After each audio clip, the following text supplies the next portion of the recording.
আজ দারুণ স্বাদের গুঁড়ো দুধের সন্দেশ রেসিপি নিয়ে হাজির হয়ে গেলাম। যাদের হুটহাট করে মিষ্টি কিছু খেতে মন চায়, আমার মনে হয় তাদের জন্য পারফেক্ট এই রেসিপিটি। মাত্র 1 কাপ গুঁড়ো দুধ দিয়ে তৈরি করে নেওয়া যাবে মিষ্টির দোকানের মতো সন্দেশ। সন্দেশ বানানোর জন্য প্যানে দিয়ে দিচ্ছি 1/2 কাপ চিনি। এবার এখানে দিয়ে দিচ্ছি 1 কাপ লিকুইড দুধ। লিকুইড দুধের পরিবর্তে জলও দিতে পারেন। এবারে দুধটা নাড়াচাড়া করে নিতে হবে চিনিটা গলে যাওয়া পর্যন্ত।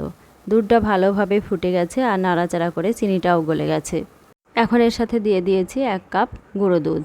গুঁড়ো দুধটা দিয়ে ভালো করে নাড়াচাড়া করে লিকুইড দুধের সাথে মিশিয়ে নিতে হবে। গুঁড়ো দুধটা দেওয়ার আগেই ফ্লেমটা একদম লো করে দিতে হবে। প্রথম দিকে গুঁড়ো দুধটা মিশতে চাইবে না, তবে অনবরত নাড়তে হবে। তারপর আস্তে আস্তে মিশে যাবে। ফ্লেভারের জন্য একটু এলাচ গুঁড়োও দিয়ে দিয়েছি। কিছুক্ষণ ভালো করে নাড়াচাড়া করার পর গুঁড়ো দুধটা ভালোভাবেই মিশে গেছে আর বেশ ঘন হয়ে গেছে।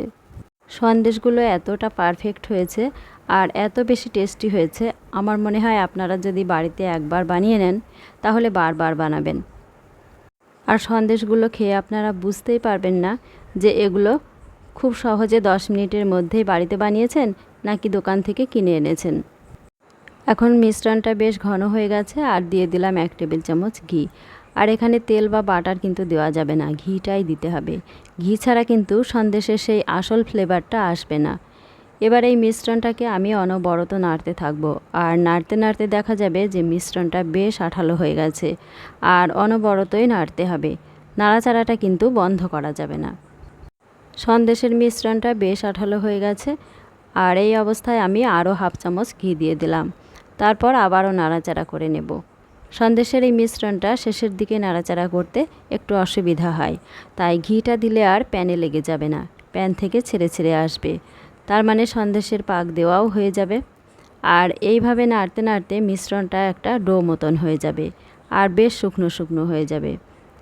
আর প্যানের গা ছেড়ে ছেড়ে আসবে, তখন বুঝতে হবে সন্দেশের পাক দেওয়া হয়ে গেছে। এখন সন্দেশটা আমি যে পাত্রে সেট করে নেব সেই পাত্রটায় একটু ঘি ব্রাশ করে নিচ্ছি।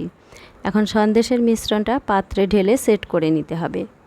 নামিয়ে নেওয়ার আগে সামান্য একটু ঘি দিয়ে দিলাম, এতে করে যে কোনো শেপ খুব সহজেই দেওয়া যাবে। আর সন্দেশের এই মিশ্রণটাকে ঠান্ডা করা যাবে না, গরম থাকতেই সেট করে নিতে হবে, কারণ এটা ঠান্ডা হয়ে গেলে বেশ শক্ত হয়ে যাবে, তখন ইচ্ছা মতো শেপ দেওয়া যাবে না। এখন চারিদিকটা সমান করে দিতে হবে, তাহলে সন্দেশের সাইজগুলো একই রকম হবে, দেখতে বেশ ভালো লাগে, একদম দোকানের মতো। এরপর কিছু কাজু বাদাম আর কাঠবাদাম কুচি করে নিয়েছি, ওগুলো ছড়িয়ে দেব। বাদাম কুচি ছড়িয়ে দেওয়া হয়ে গেলে একটা স্প্যাচুলা দিয়ে ভালো করে বসিয়ে দিতে হবে, এতে করে বাদাম কুচিগুলো সন্দেশের গায়ে ভালোভাবে বসে যাবে। বাদাম কুচিগুলো দেওয়ার জন্য সন্দেশটা দেখতেও ভালো লাগে আর খেতেও খুবই ভালো লাগে। এবার সন্দেশটা সেট হওয়ার জন্য 20 মিনিট মতো রেখে দিচ্ছি। সন্দেশটা খুব সুন্দরভাবে সেট হয়ে যাবে। এখন পছন্দ মতো শেপ দিয়ে কেটে নিতে হবে। আমি এরকম চৌকো শেপ করে কেটে নিয়েছি, আপনারা আপনাদের পছন্দ মতো শেপ করে কেটে নিতে পারেন। ব্যাস, মাত্র 1 কাপ গুঁড়ো দুধ দিয়ে তৈরি হয়ে গেল দারুণ স্বাদের সন্দেশ। আর এই সন্দেশগুলো খেতে দোকানের সন্দেশের চাইতে কোনো অংশে কম নয়। এই সন্দেশগুলো ফ্রিজ ছাড়াই কিন্তু 2-3 দিন ভালো থাকবে। আশা করছি আমার আজকের রেসিপি আপনাদের ভালো লেগেছে। ভালো লাগলে প্লিজ লাইক, কমেন্ট আর শেয়ার করুন। আর আমার এই ছোট্ট চ্যানেলটা সাবস্ক্রাইব করে পাশে থাকবেন। সবাইকে অসংখ্য ধন্যবাদ।